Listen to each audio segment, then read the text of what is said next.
Well, I suppose I shouldn't be surprised to see you here, Tabitha. You never seem to be far when there is a doctor on the scene. What's that supposed to mean? Everyone knows how you've kept Dr. Collins dangling on your string all these years. Are you using the same machinations on your boss? Is there really a problem with Theodora, or did you just come here to make snide remarks about my personal life? Of course I have a reason for bringing my darling Theo. She's just all out of sorts, but I will go into details with the doctor. Well, let me get her vitals, if you'll allow me to do that. Hello, Ms. Ainsworth. I'm Dr. Fairfax. Why, hello. Please, call me Athena. It's so nice to make your acquaintance. Likewise. My office is right down the block, Ainsworth Associates.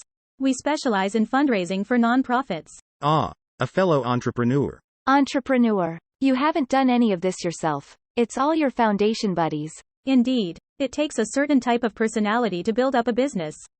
I wonder what else we have in common. As for her, she's the mayor's daughter. You think there were any roadblocks in her way? You are from a family of some means yourself, Tabitha. I'm just saying, don't frame it like you had to fight tooth and claw to make it. You were born with a silver spoon. Yet some of us have made accomplishments and some of us are assistants. Anyway, I'm sorry it's taken so long to introduce myself. It's just been one board meeting after another. All very tedious, as you can imagine. I'm sure it is. Now, tell me more about these behavioral issues you're experiencing with Theodora. Of course. She's usually such a mild-mannered dear, but she's been wandering about and howling in a most distracting fashion.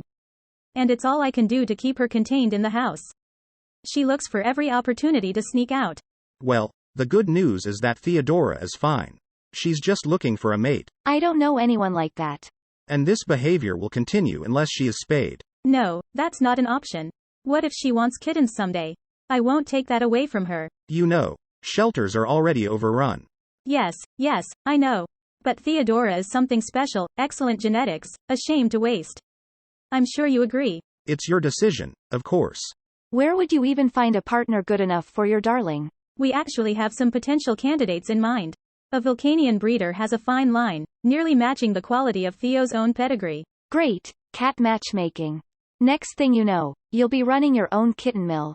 Don't be crass, Tabitha. Tabby, why don't you go in back for a sample of that new cat food? Yes, do make yourself useful. Dr. Fairfax, I did want to talk to you about this year's Animal Shelter Benefit Ball. We have some very attractive sponsorship packages available. Sure. That sounds like a good opportunity. If you want to send me more info.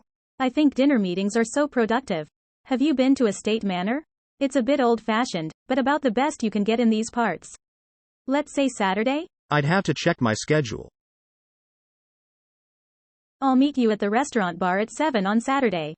Remember, Estate Manor, at the end of Elm Street. Until then.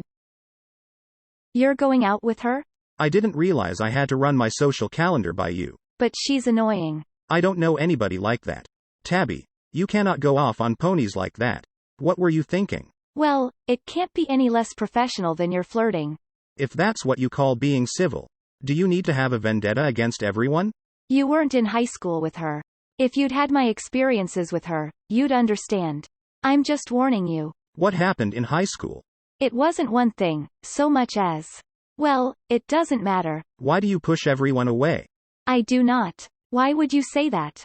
Well, there's Foxglove, who you don't have the time of day for. You don't have any patience with Beauregard on account of something that happened in grade school. You got in a fight with Clematis over what year My Little People came out. She didn't know what she was talking about. She didn't even have the right company. And Damask copied your idea of teacup towers, so you certainly can't be civil to her.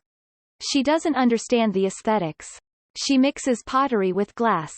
And heaven forbid you ever speak to Pearl again, since she referred to Othello as a wild hog. Completely different taxonomies.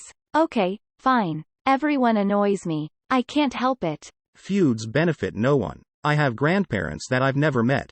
They're alive, they know about me, but they have no desire to see me or my sister. Why? My parents were from two feuding families, and they married against their parents' wishes.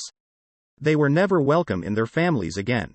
I'm sorry. My point is, you don't know how far the repercussions of your rivalries will reach. Think about that.